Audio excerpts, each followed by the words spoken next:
What is up, guys? I'm back with a very short video.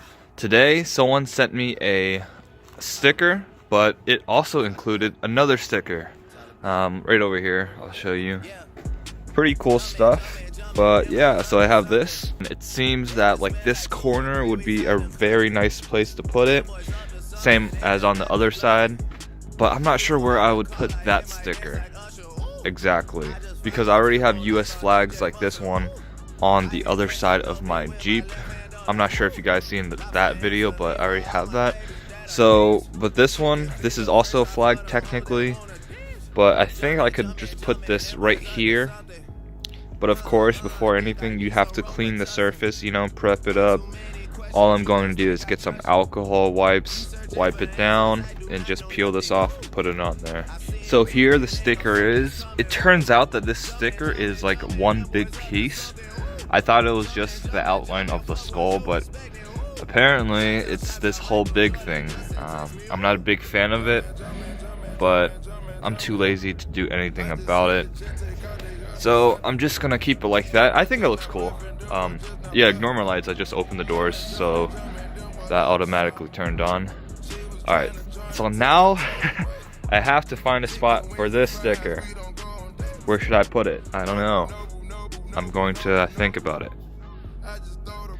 Okay guys, so I figured out a spot for the other sticker.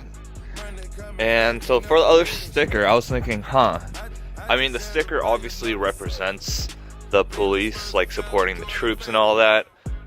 I think mostly the police. I'm pretty sure, I'm not sure, but that's what the blue stripe stands for.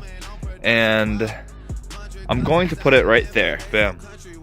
Because I already have a flag there, and I already have a flag on that side. And I didn't want to put it right here because I have that little Maryland thing there.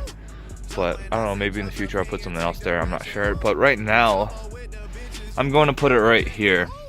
So my reasoning behind this is perhaps, if there's a chance that, you know, a cop's pulling me over for some odd reason, he sees that sticker and he's like, oh wow, this guy's a cool guy, he supports us. You know, just the small things like that. And just something small like that could just change an interaction with the police. So I mean, that's my reasoning behind it. If you guys have any comments on that, let me know in the comment section down below. But I mean, these stickers were very cool, and I was very happy to have them for free, and I'm very blessed. If you guys have any more questions about my Jeep and those stickers, just ask any questions down below, and thanks for watching, guys. Peace.